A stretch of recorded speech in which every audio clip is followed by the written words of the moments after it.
Alors les amis, le rapporteur m'a demandé de vous préparer, toraniquement parlant, à Hebron. Pareil, vous avez un tioul, quelque chose, ou Shabbat Re'esa, quoi. Shabbat Re'esa. Donc on va essayer de comprendre un petit peu de quoi il s'agit. Ça marche? Yalla. Donc pour qu'on parle de Hebron, on va commencer par parler de Halakha. Ça va? Donc évidemment, vous êtes à l'Yeshiva depuis quoi? Allez, 3 mois. Vous avez fini le chasse. Voilà, bon Hashem. Hein? Donc évidemment qu'on se rappelle du 2e chapitre de Baba Metzia. Ah, bien sûr. Elou Metziot. La vérité c'est que c'est en général un des chapitres, je sais, ne me demande pas pourquoi, mais c'est un des chapitres que on étudie en premier avec les enfants. Pour te dire, c'est le chapitre que mon fils il étudie en Kitavav. Kitavav c'est quoi? C'est 6e. C'est-à-dire, Elou Metziot. Maintenant, c'est quoi cette histoire? Vous connaissez certainement la halakha de Hashavat Aveda. On doit rendre quelque chose qui a été perdu. On doit essayer de le rendre. Ouais. C'est dans la paracha de Mishpatim qu'on va voir ça. Les psukim vont être très clairs. On va nous dire si jamais tu trouves Aveda Achicha, tu dois l'y rendre. Ah, après, on va se poser la question. Qu'est-ce qui s'appelle une Aveda? D'accord? Vous inquiétez pas, on va pas faire un cours de halakha. Mais juste que vous compreniez l'idée. Dans l'idée, il y a, dans le judaïsme, une dimension qui s'appelle Kinyan, une dimension qui s'appelle Efker, et une dimension qui s'appelle Yehush. D'accord? C'est fastoche. Kinyan, ça veut dire Zécheli. Efker, ça veut dire c'est à tout le monde. Et Yehush, ça veut dire c'était à moi, mais j'ai abandonné complètement l'idée de pouvoir le récupérer. Adkan, on est bon? Yesh? Ça va. Maintenant qu'on a dit ça, alors on peut rentrer dans notre histoire. Imaginez-vous, dans quelques années, vous avez trouvé la bonne. The One. Ah, The One. Et là, tu as décidé de lui offrir, tu vas la demander en mariage, et tu vas lui offrir Mazé The Bag, mais The Caillou, quoi. C'est le machin, elle a besoin de le porter, c'est un ballon de basket, le machin. C'est énorme, avec marqué dessus, en laser, son nom, son numéro de Teudat Zehut, un cœur, je t'aime ma chérie, pour l'éternité, I love you, machin. Ok. Et en plus de ça, tu as envie de la demander en mariage, pas Stam, parce que vous allez construire votre maison en Eretz Israël, donc tu lui as fait les écoutelles, tu lui as pris un hélicoptère, et vous faites le tour du pays, comme ça. Bah. C'est faisable, hein. Après, c'est qu'une question d'Irat Shamaim. Hein, non, moi, j'ai pas fait l'hélicoptère. Non, Ashkenaz ou pas Ashkenaz, faut pas la pousser. Bekitsour, et donc tu montes comme ça, tu es dans le ciel, elle est aux anges, elle a la folie, tu lui as donné la bague, elle a dit oui. Et à ce moment-là, il y a une petite turbulence, et le caillou, au large de Herzliya, tombe. Et tu le vois tomber, tu le vois. Et elle est là, et attention, il n'est pas stam tombé, tu l'as vu, plouf. Mais attention, il a plouffé au seul endroit où il ne fallait pas que ça plouffe, puisque, vous le savez, à côté de Herzliya, il y a un triangle interdit où il y a des requins mutants à rayons laser qui sont à cet endroit-là. Ok? Vadaï. Et donc, il a plouffé à cet endroit-là et on a vu effectivement un requin arriver avec rayon laser. Top, la meuf, elle en peut plus. Terminé, Yehush Midat. Top, il se pose. Bah, qu'est-ce que tu fais? T'as essayé, t'as envoyé ton mec. Elle a envoyé son mec. Elle a plus de mec. Yehush Midat. Bekitso, c'est mort. Le lendemain, parce qu'en fait, ce que tu savais pas, c'est que le pilote de l'hélicoptère, il avait fait un peu exprès. Parce qu'en fait, il a mis au point un sous-marin anti-requin mutant à rayon laser. Pour récupérer la bague. Exactement. Et donc, il est parti. Il est parti dans l'eau, machin. Il a sorti un bras mécanique. Il a tué le requin à rayon laser. Il a pris la bague. Et le lendemain, on arrive au chouk. Et la dame, elle voit sa bague. C'est chez lui. Il y a mon nom dessus. Teudat Zehut, machin. C'est chez lui. Ilchatiquement parlant, Zélo Shelach. Yehush. Ben oui, mais d'accord, mais d'après l'histoire complètement plausible que je t'ai racontée, a priori, elle a fait Yehush. Ça veut dire? Ok. Donc ça, c'est le concept de Yehush. Et c'est surtout le concept dans le judaïsme que le kinyan, la propriété, est très très différente de ce que nous on vit dans la société occidentale. Qu'est-ce qui détermine ma propriété d'un bien, aujourd'hui dans l'Occident? En Israël aussi, quoi. En Israël, en France. Un signe dessus. Un signe, ça va rien changer au niveau légal. T'as le ticket de caisse. Dessus, on peut, et quand on le retrouve, Ouais, mais qui te dit que tu l'as acheté? Qui te dit que c'est à toi, Bémet? Et là, en Occident, c'est très simple, t'as le ticket de caisse. T'as la cheshboni, t'as le reçu. La Kabbalah. C'est ça qui détermine ta position. Achav, j'ai acheté un truc, j'ai ma Kabbalah et je l'ai mis dans un grenier et je l'ai oublié. Je l'ai mis dans un grenier, je l'utilise pas, je l'ai oublié. J'ai le ticket de caisse, j'ai tout ce que tu veux, mais je l'utilise pas. Et ça fait des années que je l'utilise pas. D'après la loi en Israël, en France, machin, c'est à moi quand même. Aval d'après la halakha, zélo chéli. Bah parce que si je l'utilise pas, alors après il y a dans les poskim il y a plein de décisions. Combien de temps tu l'as pas utilisé, machin. Hein, mais disons que ça fait 10 ans que tu l'as jamais utilisé. Même chose, des fois dans les bibliothèques on n'utilise pas, et Ouais. chez nous on les utilise pas. Oui, sauf que tu fais pas Yehush parce que tu sais que peut-être un jour tu vas l'utiliser. C'est à tout moment, tu sais que peut-être un jour tu vas ouvrir un bouquin. D'accord ? Mais grave. Bon, mais dans la réalité, il y a des trucs que bah, concrètement, tu dis bah. Par exemple à la place, Voilà. il y a une grosse vague qui nous vient dans la tête, les lunettes elles sont dans l'eau, on les cherche et tout. Ouais. Bah, tant que tu les cherches, t'as pas fait Yehush. Quand j'arrête de chercher, Quand t'arrêtes de chercher, t'as fait Yehush. Après, le mec il l'a retrouvé, il peut être sympa, il te le donner. C'est ça ? obligé. Il n'est pas obligé. Grave, mais par exemple les jouets de nos enfants qui ont grandi, Les jouets de tes enfants qui ont grandi. jamais les utiliser. Bah pourquoi ? Moi par exemple, j'ai fait des enfants uniquement pour pouvoir continuer à jouer avec mes jouets. Et ouais. Ok, imaginons, Non. vous avez déjà 15 enfants et vous arrêtez. Naran, t'as raison. Si plus personne ne joue avec, en général, tu vas faire un vide-grenier, tu vas les vendre, tu vas les trucs sur eBay, c'est vintage, tu vas te faire plein de fric. Tu rigoles ? Moi, j'ai fait une fois ça. Alors, peut-être les cartes Pokémon.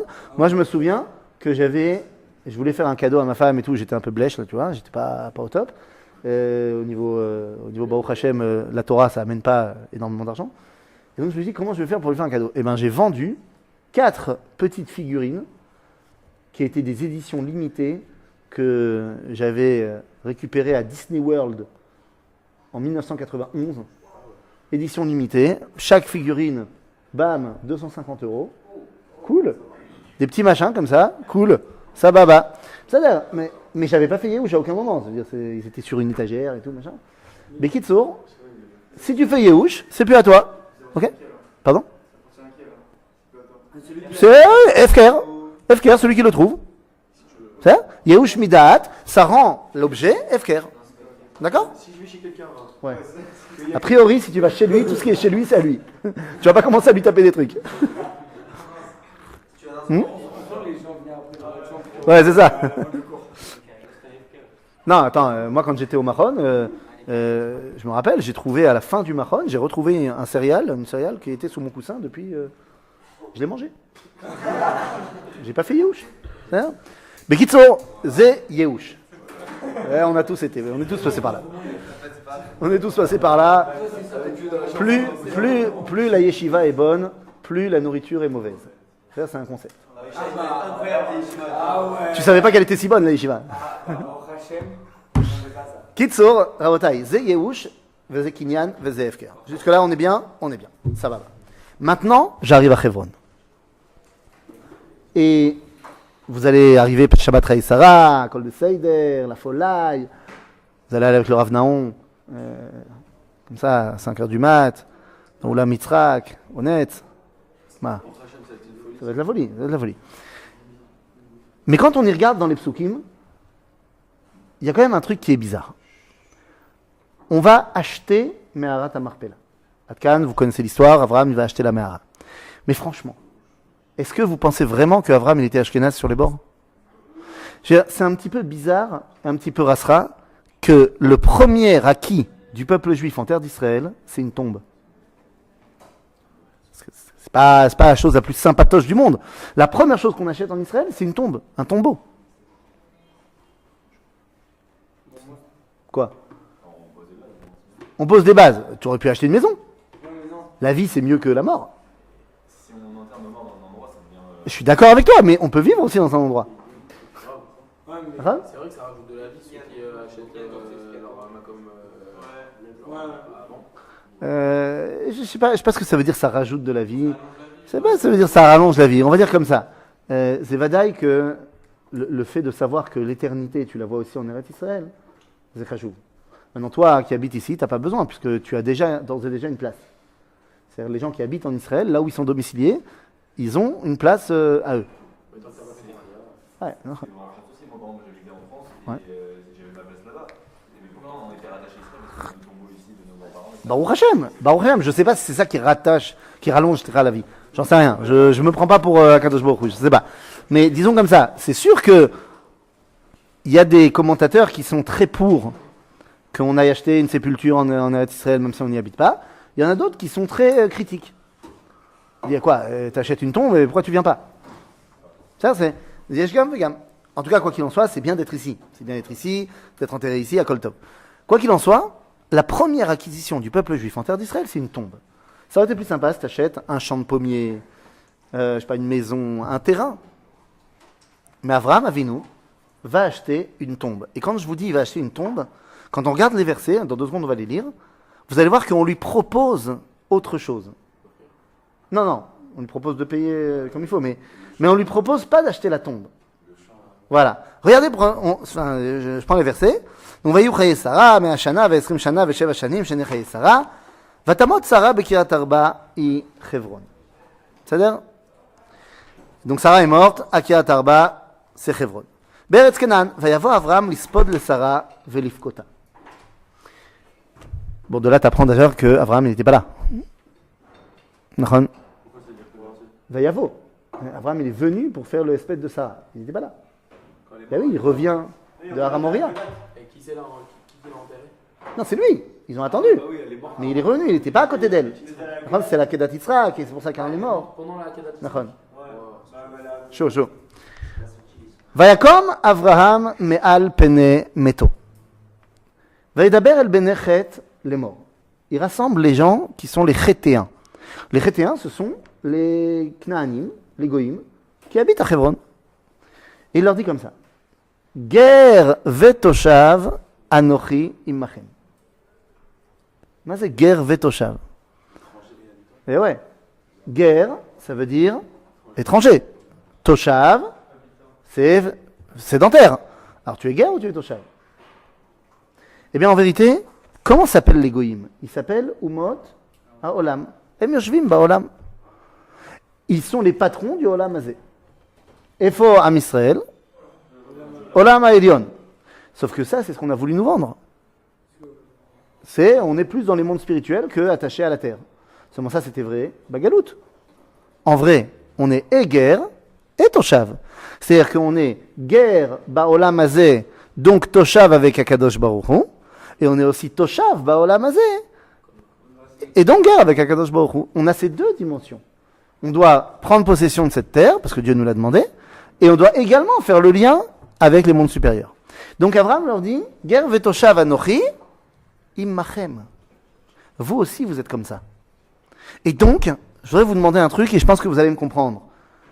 Tenuli achuzat kever immachem veikbera meti milefanai. Donc lui, il dit clairement, je veux, donnez-moi, je vais acheter une tombe. Je veux enterrer mon mort. Vayanu benechet et Avraham les morts. Ouais. Ben c'est ça le chidouche du judaïsme, c'est qu'il n'y a pas que nous qui sommes censés faire le lien entre le ciel et la terre. Le monde entier, il doit faire ça. C'est quoi par le biais? On doit leur apprendre. Nous, c'est ce qu'il fait Avraham. Mais ils n'y arrivent pas. Et donc ils lui disent, Vayanu benechet et Avraham les morts lo, Shmaenu Adoni nesi Elohim ata betochenu. Bemifrar kevarenu kevor et metecha. Il dit non, toi t'es un Nessi Elohim, toi tu es proche de Dieu. Toi tu parles comme ça parce que t'es un mec super spirituel. Nous on n'y est pas. Laisse tomber. Choisis la tombe que tu veux et enterre. Top. Il voit qu'il peut pas parler avec eux. Alors il leur dit. ויקום אברהם וישתחו לעם הארץ לבני וידבר איתם לאמור אם יש את נפשכם לקבור את מתי מלפניי שמעוני ופיגעו לי בעפרון בן צוחר. J'aimerais rencontrer Ephron ben Socha. Alors c'était le patron de Marat Amarpela. C'était à lui que ça appartenait. Le propriétaire. Mazé Ephron. Ephron c'est Afar Katan. Mazé Afar. Poussière. Qui c'est qui a été fait depuis la poussière? Ah, Tsochar, ça veut dire brillant. Ça veut dire quoi? Brillant. Brillant. Ephron ben Tsochar. Il est le dernier vestige chez les Goïm de Adam Arishon. Genre, le mec, il sait très bien qui il est, et Abraham sait très bien qui il est aussi. Chez les Goïm, j'ai dit. Chez les Goïm. Tiens. Oui. C'est un descendant de Adam, c'est ça? De toute façon, on est tous des descendants d'Adam. Donc, si tu veux, il était celui qui, chez les Goïm, était le plus proche de l'identité de Adam. Et c'est qui a fait descendre les juifs? C'est-à-dire Bah, de Adam, il y a ceux qui descendent. Il y a une descendance de God. Shem et Fer. Non, après, il va y avoir le déluge, il va y avoir Noach, qui va avoir 3 enfants, Shem, Ham, Veyefet. Nous, on vient de Shem. Ok? Bekitsour. Et donc, ce fameux Ephron, regardez ce qu'il lui dit. Il lui dit, Vaïdaber itam les morts, imesh nefzechen, ben Sora. Vaïten li et me'arat amarpela, asher lo, asher biktsé sadeu. J'aimerais qu'il me vende la grotte de Marpella qui est au bout de son champ. Donc, qu'est-ce qu'il veut, lui? La grotte. Qu'est-ce qu'on va faire dans une grotte? Enterrer son mort. Pas shoot. Et il dit, Bekesef malé, dites-nous li, betochachem la chuzat kaver. Ve'Ephron yoshev betor benechet. Ephron, il est là. Et il dit, Tov, Tov, Tov, vayan Ephron achiti et Avraham, beozne benechet lemor, lechol baev sha'ariro lemor. Il lui répond. Il dit, Lo adoni, shemaeni, hasadeh netati lach, ve'ameara asher bo lecha netatia. Non, mais je vais te vendre tout le champ, et la grotte qui est dedans aussi. Mais je te vends le champ. Vous allez me dire, bon, ça va, le champ, il y a la grotte dedans, il veut que la grotte. C'est pas qu'il y avait Tarba, le champ? Non, Kiryat Arba, c'est le nom de Hebron à l'époque. Ok? Là, il lui dit, je vais te vendre le champ. Ah ah. Et Abraham, il dit, non, je veux pas le champ. Je veux que la Méhara. C'est quoi l'histoire? Si Ephron lui vend le champ, ça veut dire que le premier achat du peuple juif en terre d'Israël, ce qui va donc déterminer notre lien avec la terre d'Israël, c'est un champ. Or, un champ rentre dans la dimension de ce qu'on a dit, Kinyan, Efker, Yehush. C'est-à-dire, qu'est-ce que je fais d'un champ? Je le cultive. Et si je le cultive pas, c'est plus à moi. Et qu'est-ce qui se passerait si jamais je partais en galoute? Alors que si j'achète une tombe, c'est-à-dire que si mon premier lien avec la terre d'Israël, c'est une sépulture, qu'est-ce qu'on demande aux résidents de la sépulture de faire? Non? Le résident de la sépulture. Bah c'est tout, il est là et puis c'est tout. C'est-à-dire que la tombe, t'as rien besoin de faire. Ce qui veut dire que le fait qu'on achète une tombe et non pas un champ, va montrer que le lien qui nous unit avec la terre d'Israël, qu'Abraham va cristalliser ici, ne dépend pas de ce qu'on en fait. Ouais. Sauf qu'il pouvait clairement ne pas mourir aussi ici, parce qu'il disait, mais si la tombe, s'il n'y a personne à l'intérieur, il peut toujours la prendre aussi. Non, mais il n'y a pas de problème. Peut-être que c'est des voleurs, disons. Mais Abraham, le fait qu'il va s'accrocher à une tombe, va montrer que le lien entre sa famille et cette terre ne dépend pas de ce qu'on fait. Il est là. Point. Le lien est là. Et donc, en fait, Hebron va être le symbole du lien entre Am Israël et Eretz Israël, lo meshane ma. On s'en fiche de savoir qui, quoi, tu fais quelque chose, t'es là, t'es pas là, ça change rien. Le lien est éternel, comme la tombe est éternelle. Oui? Ouais. Adam Arishon, il n'est pas que à nous. Les Goïm aussi. D'accord, tout le monde peut se réclamer propriétaire, sauf que Ephron, il a vendu la Méhara à Abraham. Ah, d'où lui il l'a possédé, on a dit, il est celui qui a hérité. Il était celui qui était le dernier vestige de l'identité de Adam. Comment ça s'est passé dans les faits? J'en sais rien. Est-ce qu'il a fait la guerre? Est-ce qu'il a acheté? J'en sais rien du tout. On ne me dit pas, je ne peux pas savoir. Et on a encore le papier, enfin, non, on n'a pas le papier, du coup. Non, on n'a pas le papier, mais on s'en fiche. On s'en fiche. C'est pas le papier qui détermine.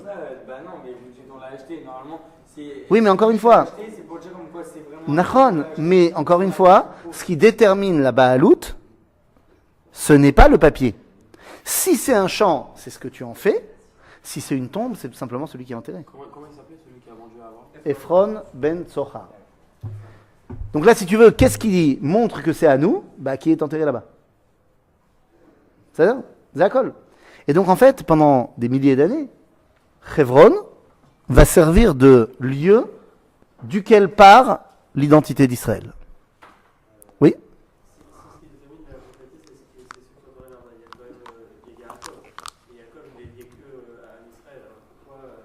Ben oui, donc c'est pour nous.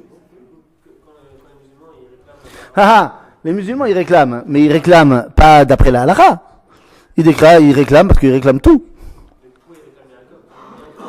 Les musulmans ils ont un truc très simple, tout le monde est musulman pour eux. Non, mais c'est-à-dire que pour les musulmans, tous les prophètes qui les ont précédés sont des musulmans. Seulement tu le savais pas. D'accord, bah que non.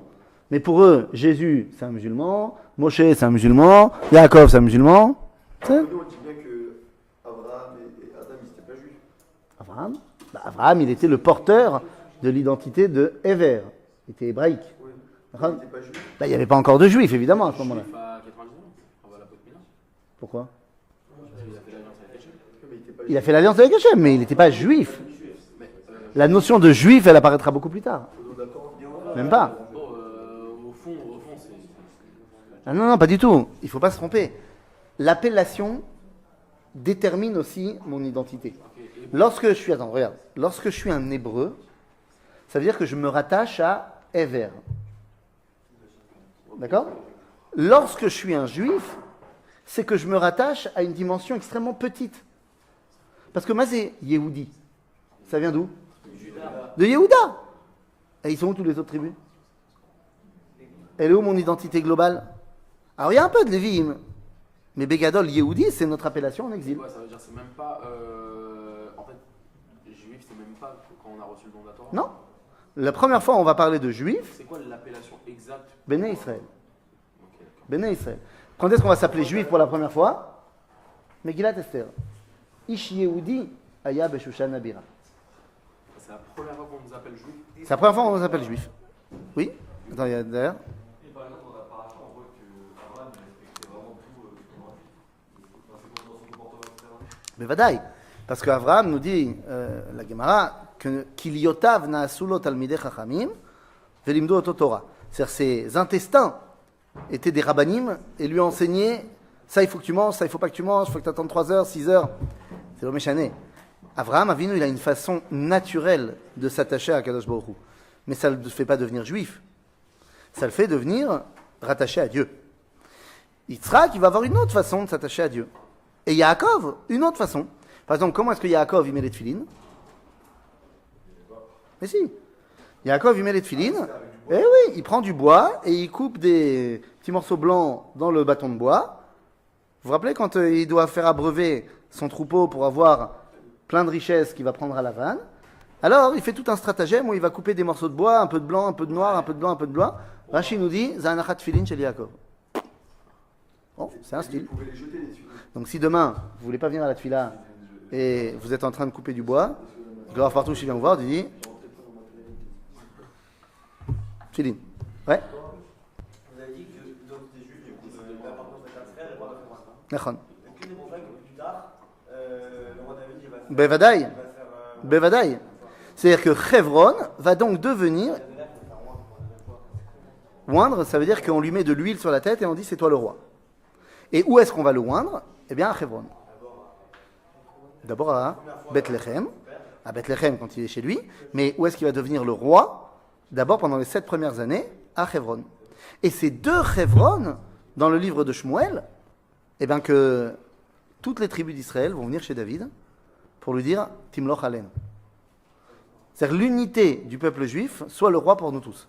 Vous vous rappelez que David, quand il devient roi, au début ça marche pas. Il y a Shaoul. Il y a la guerre entre David et Shaoul. Quand Shaoul va mourir, que son fils va mourir, Jonathan, alors les tribus, elles en ont marre des dissensions à l'intérieur du peuple juif. Et donc ils vont dire, on va aller chez David, Chevrona. Et donc c'est 2 Chevron que David va monter à Jérusalem. C'est ça? Donc Chevron, Mamash, c'est le lieu on va dire, du point de départ du Ham Israël. La pierre angulaire. Ok? Alors, pourtant aujourd'hui,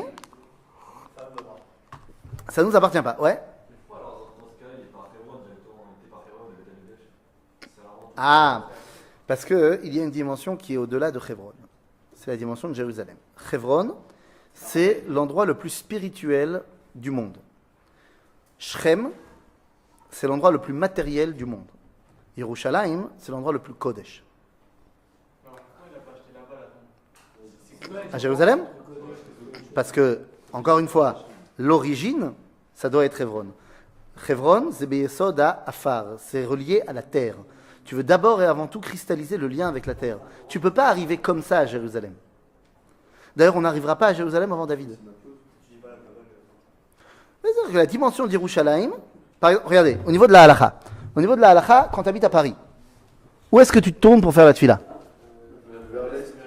Alors, ouais, quand tu es à Paris, tu te tournes vers l'est, mais c'est pas c'est pas ce que je voulais comme réponse. Vers Israël et non pas vers Jérusalem. Voilà. La Jérusalem de la France. Quoi? On ne pourrait pas se tourner vers Jérusalem. Bon, en gros, si tu tournes vers Israël, tu tournes aussi vers Jérusalem. Mais la Gemara, elle nous dit, tu vas te tourner vers Israël, parce que tu peux pas, de Paris, arriver à la dimension de Jérusalem. D'abord, Eretz Israël. Hein? Quand on est en Israël, Jérusalem. Quand tu es à Jérusalem, Beth Amikdash. Et c'est quoi la différence entre Kodesh et spirituel? Ah, très bonne question. On a été malheureusement abreuvé pendant 2000 ans de christianisme. Et comme on a été abreuvé de christianisme, même avec une kippa et des péotes et des barbes et des chapeaux, eh bien, il y a des notions, des concepts qui sont rentrés chez nous. Et on a traduit les mots chol et kodesh par matériel et spirituel. C'est une terrible erreur. Ok, terrible erreur. Pourquoi?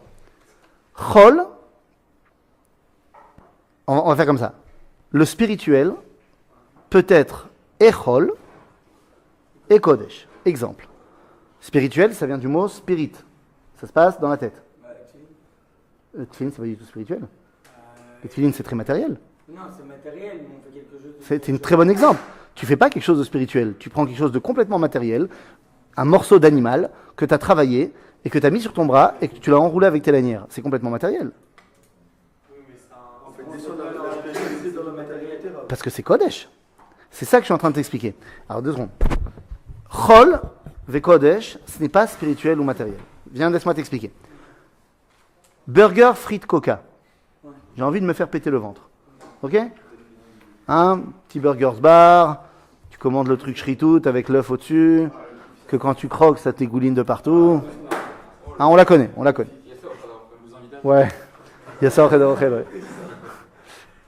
Si tu fais ça, un burger frites coca, parce que tu as envie de te faire péter le ventre, c'est matériel?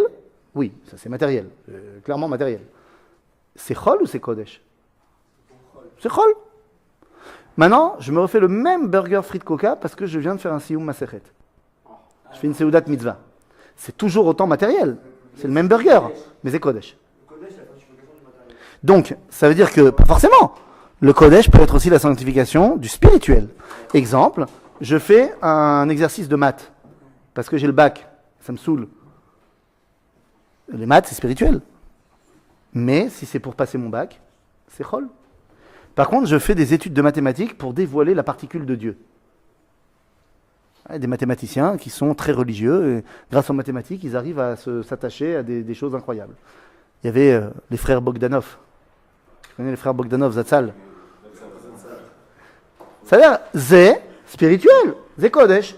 Ça peut être Chol, ça peut être Kodesh. Donc, Chol et Kodesh, c'est pas matériel spirituel. Il y a du matériel qui peut être Chol, il y a du matériel qui peut être Kodesh. Il y a du spirituel qui peut être Chol, il y a du spirituel qui peut être Kodesh. Je donne un dernier exemple.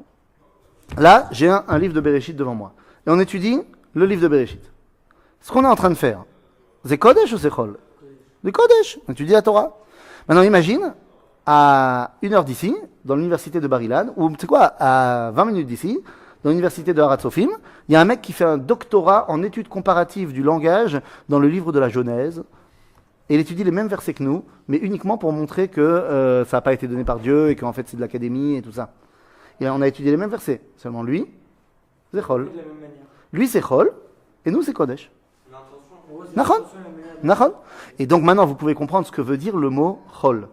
Le mot Chol veut dire en hébreu lachoul, le verbe c'est lachoul. Ça veut dire? Non, pas bachutz. Lachul, ça veut dire résider. Par exemple, on dit Rosh Chodesh chal beyom revi. Rosh Chodesh tombe mercredi. Lachul, ça veut dire résider. En d'autres termes, le chol, c'est là où le Kodesh peut résider. À toi de le dévoiler. La Shrina, quand elle se dévoile ici, alors ça élève le chol au Kodesh. D'accord. Mais est-ce que le Kodesh il peut se dévoiler sans Chol? Bah, c'est compliqué. C'est-à-dire que Kadosh Baruch Hu, il nous a mis dans un monde dans lequel on est obligé, bimchila, d'aller aux toilettes. C'est une réalité. Ah, si on est obligé d'aller aux toilettes, c'est que je suis complètement ancré dans la matérialité. Donc c'est vrai que je peux, des fois, me mettre uniquement sur du spirituel, mais pas sur le long terme. Bah, je peux me prendre une journée de 25 heures où je mange pas, je bois pas, je me comporte comme un malard, je prie toute la journée. Je peux faire Yom Kippour. Mais je peux pas rester toute la journée, toute la semaine en Yom Kippour. Je vais mourir. C'est ça? Donc oui, Akadosh Baruch Hu nous a mis ici pour que et le chol, et le matériel et le spirituel puissent dévoiler le Kodesh. Ok? C'est clair? Tov. Donc, Chevron, c'est l'endroit qui fait le lien. Yerushalayim, c'est Kodesh. Chevron, c'est Ruach. C'est la spiritualité. Shrem, on a dit, c'est la matérialité.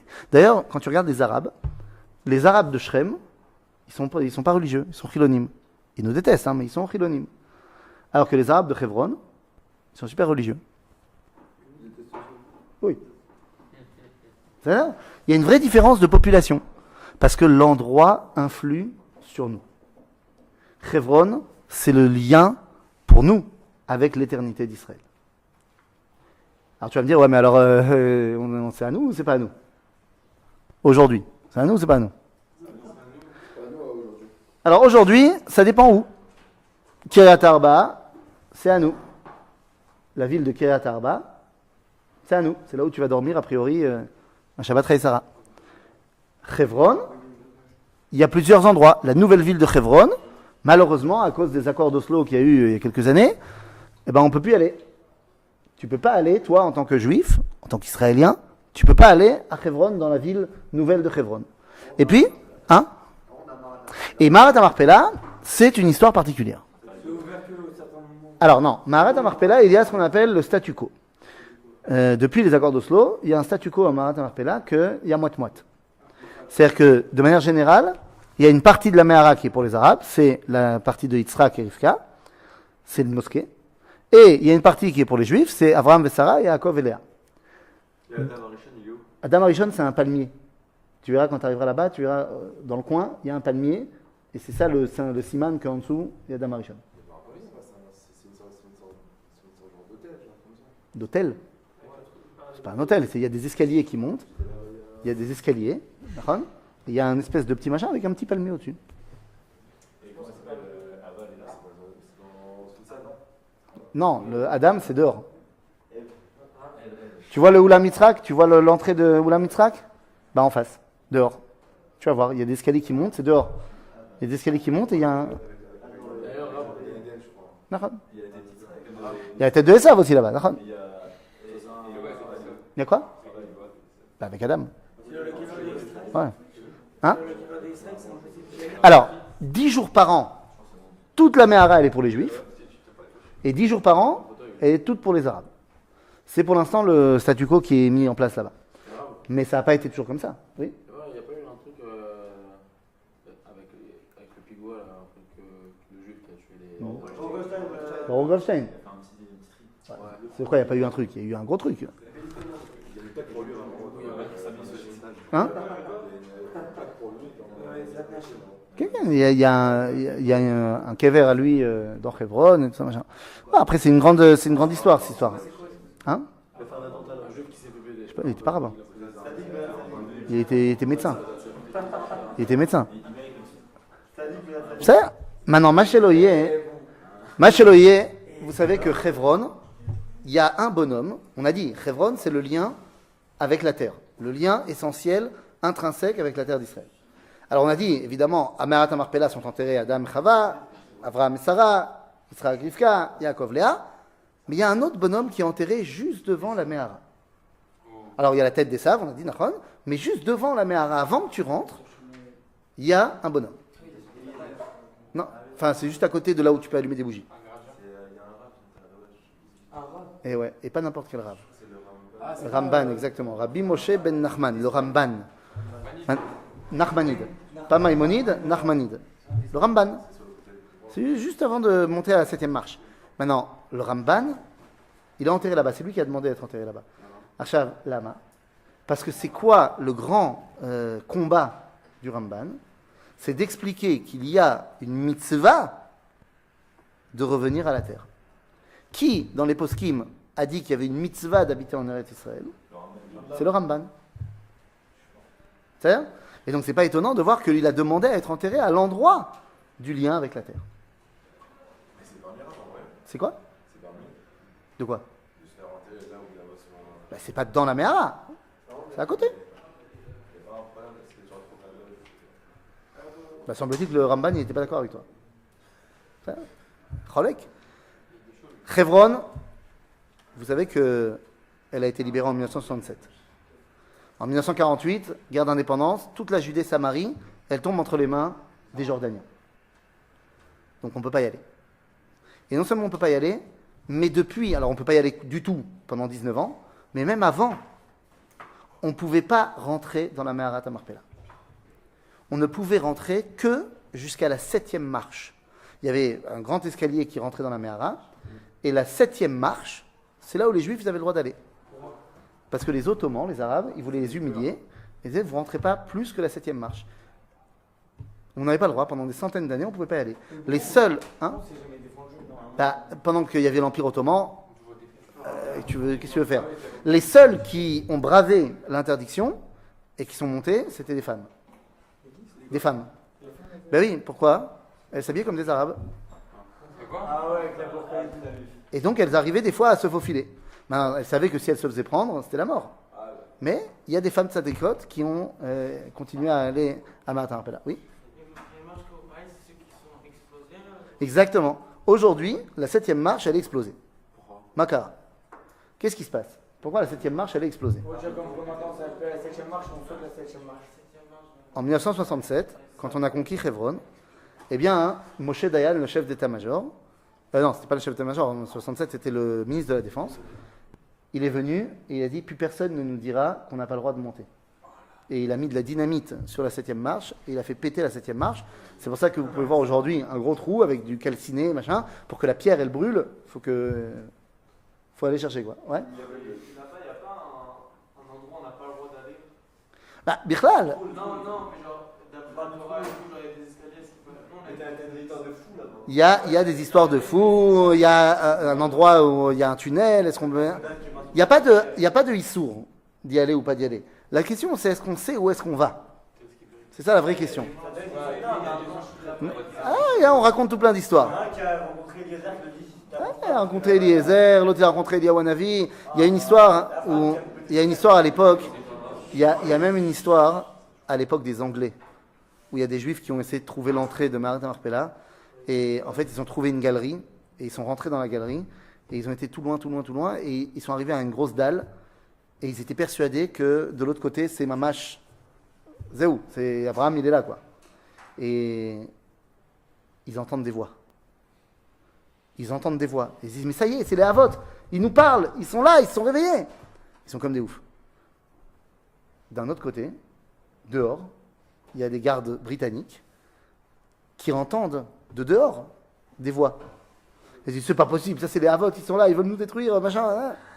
En fait, la dalle, ça menait pas du tout à la Mehara, ça menait à dehors. Et en fait, les uns entendaient les voix des autres.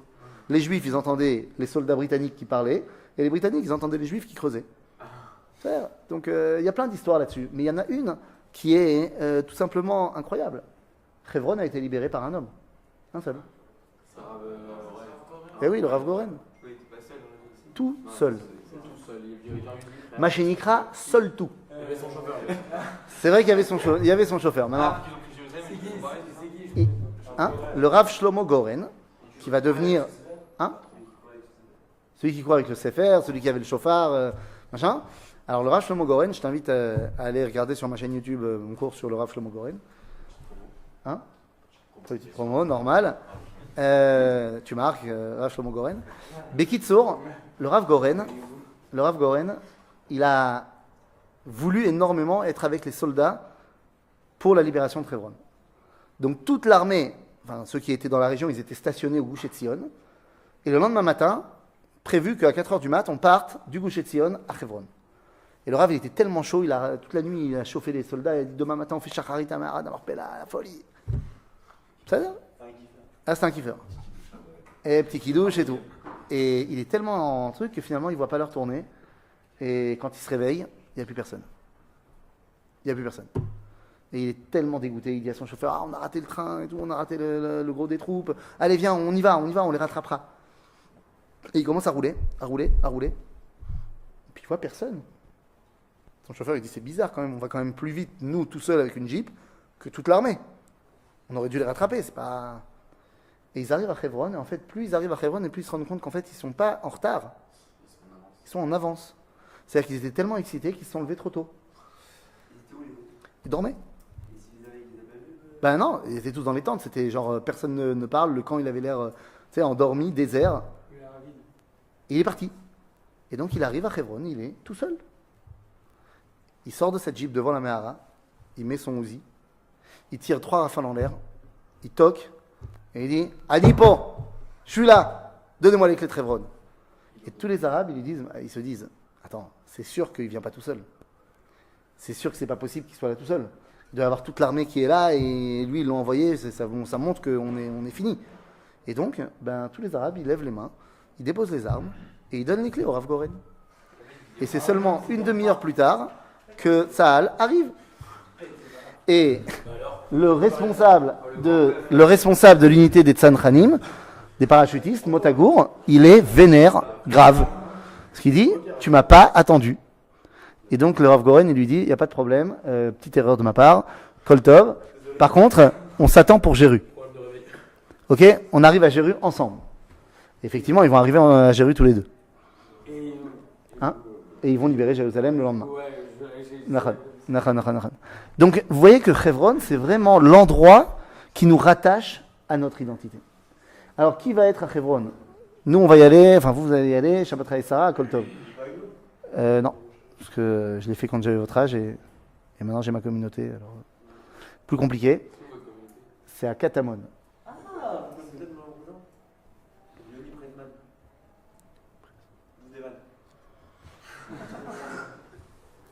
Non, ça ne me dit rien. C'est ok, parce qu'il m'a fait une petite synagogue, mais il y en a plein. Nous, on s'appelle Shorashim et on est dehors. C'est qui chante Dehors. Chante, on chante. Parce qu'il y en a une qui chante vraiment beaucoup chanter. J'ai entendu pendant ça. Non, c'est pas nous alors. Non, nous, le vendredi soir, c'est pas compliqué, c'est 1 heure tout pesé, compris le Dvar Torah du rabbin. C'est-à-dire, Mincha jusqu'à la fin de 1 heure. Non, Bekitsour, donc je vais pas y aller, mais Bekitsour, qui a été à Hebron pendant toutes ces générations? Très peu de gens. On a parlé de Abraham, on a parlé d'Yitzhak, on a parlé d'Yaakov. Le Seder Gamour. Au final, on a parlé de David Ameler. Et au final, Hebron, comment je sais que c'est vraiment Hebron? Hein? En fait, pour savoir qu'un endroit, c'est vraiment l'endroit, il y a 3 façons de le savoir. Conflit. Soit, pourquoi conflit? Parce que tout ce que nous on a, ils le veulent. Ah ouais, d'accord, mais ça c'est justement, comme tu dis, c'est tout. Il y a 3 façons de savoir que véritablement tu es à un endroit et si tu sais que c'était l'endroit il y a très longtemps. Soit tu as retrouvé des objets où il y a marqué le nom de l'endroit, l'archéologie. Tu as trouvé une tasse où il y a marqué Bienvenue à Hebron. Ou alors, le nom de l'endroit s'est transmis malgré les différentes civilisations, le nom est resté. Soit, il y a une tradition, c'est-à-dire il y a une continuité d'habitation. Ok? Et bien, à Hebron, il y a les 3. Non seulement, ça s'est toujours appelé Hebron, même à l'époque des Arabes, et même à l'époque des chrétiens. En plus de ça, il y a toujours eu une succession d'habitations, et on a retrouvé à Hebron des vestiges archéologiques avec le nom Hebron, avec le roi de Hebron qui a envoyé des amphores de vin au roi d'Égypte, à Pharaon d'Égypte. C'est-à-dire, je te parle avant que les Bnei Israël ils arrivent en Canaan. C'est-à-dire, donc on a retrouvé pas mal de choses. Et Hebron, c'est vraiment l'endroit de notre identité. Donc, est-ce que c'est important d'aller à Hebron? Ben, alors, je sais pas si c'est comme le Hajj. On va dire que effectivement, il y a quelque chose. C'est pas seulement un pèlerinage, c'est le point de départ. Hebron, c'est le point de départ du Ham Israël. C'est de là que tout a commencé en fait. Notre histoire, elle n'a pas commencé à Jérusalem, elle a commencé à Hebron. C'est là-bas que Hachem a créé la Terre, le point de... Non, ça c'est Jérusalem. Mais notre histoire, elle commence là-bas. C'est-à-dire avec l'implantation de Abraham et l'achat du caveau, eh bien, c'est le point de départ de notre identité. C'est-à-dire, donc c'est pour ça que c'est super important. Et c'est pour ça, à Botaï, que si on parle de Hebron, quand vous allez y aller, essayez de vous imprégner de Gdushat HaMakom. Qu'est-ce que ça veut dire Gdushat HaMakom? La sainteté de l'endroit. Il faut que vous compreniez une chose. Je vais dire quelque chose qui ne fait pas plaisir, mais qui pourtant est mal à sauter. Comme on a dit tout à l'heure, Bezrat Hashem, avec l'aide de Bezrat Hashem, comme disent les Français, un jour vous rencontrerez des meufs. Des meufs? Oui. Tu vas te marier un jour, non? Là, j'avais pas compris. Tu vas te marier? Un jour. Bah un jour, je ne sais pas si tu es déjà en mode Shidour aujourd'hui. J'aurais déjà fini par arriver. Mais un jour tu vas y aller. Maintenant dis-moi. Amen. Maintenant dis-moi. Il faut 3 choses pour que tu puisses la rencontrer, cette fille. Enfin, il faut 3 choses pour que le rendez-vous ait lieu. Il faut 1, la meuf. Ah ouais. Bah c'est important. 2, il faut l'endroit. Et 3, l'heure, le moment. Non, bah, c'est l'endroit et le lieu. L'endroit et le moment. Si moi je dis à ma femme, viens on se retrouve demain à 2h, ben on se retrouvera pas. Maintenant si je lui dis, viens on se retrouve au Canyon Malcha, mais je dis pas quand, ben on se retrouvera pas non plus. Et puis si j'ai envie d'aller à 2h au Canyon Malcha, mais j'oublie d'appeler ma femme, je vais pas non plus la voir. Donc on a besoin des 3 choses pour qu'il y ait... Non, ça paraît évident, mais c'est pas shoot. Donc on a besoin des 3 choses pour qu'il y ait rencontre. Non? C'est facile ou évident? Pachout, c'est pchat, c'est simple. Évident. C'est calme. Bekitsour, on a besoin des 3 choses pour qu'il y ait rencontre. Et bien il en va de même entre nous et Akadosh Baruch Hu. Pour que nous, on puisse avoir une rencontre avec Akadosh Baruch Hu, il faut les 2 identités, il faut Am Israël, il faut Akadosh Baruch Hu, ça c'est bon. Mais il faut un moment de rencontre. C'est quoi ce moment de rencontre? On l'a déjà tous les jours. Alors, On est là-bas, on a déjà la Mida, déjà... alors la Hamida, c'est pas vraiment un temps de rencontre. Non, mais on lui parle déjà tous les jours. On lui parle, mais on le rencontre pas. C'est pour ça qu'on se tient debout. Nachon, mais on le rencontre pas. Bah, t'es pas encore prophète. Mais même là, Tu lui parles. C'est ce qu'on doit être quand on fait. Tu baiseras ta Hashem. Mais là, concrètement, tu es déjà prophète. Non, mais quand je la. Il y en a pas. Non, mais d'accord, il n'y a pas de problème. Je dis simplement qu'il y a des moments que Dieu nous a donnés qui sont des temps où il vient nous rencontrer. On appelle ça dans la Torah Moadé Hashem. là-bas, c'est là où il vient nous rencontrer. Et les Moadé Hashem. Moed, les fêtes, c'est en fait des temps de rencontre. Le mot Moed veut dire une rencontre. D'accord? Quand il y a marqué dans la Torah, et les Moadé Hashem, les Moadim, les fêtes, Moed, ça veut dire rencontre. Donc il y a des temps de rencontre, Shabbat, les fêtes. Et il y a un endroit de la rencontre. Et cet endroit de la rencontre, ça commence à Hebron et ça continue à Jérusalem. Mais en Eretz Israël, c'est l'endroit de la rencontre. Qu'est-ce que ça veut dire?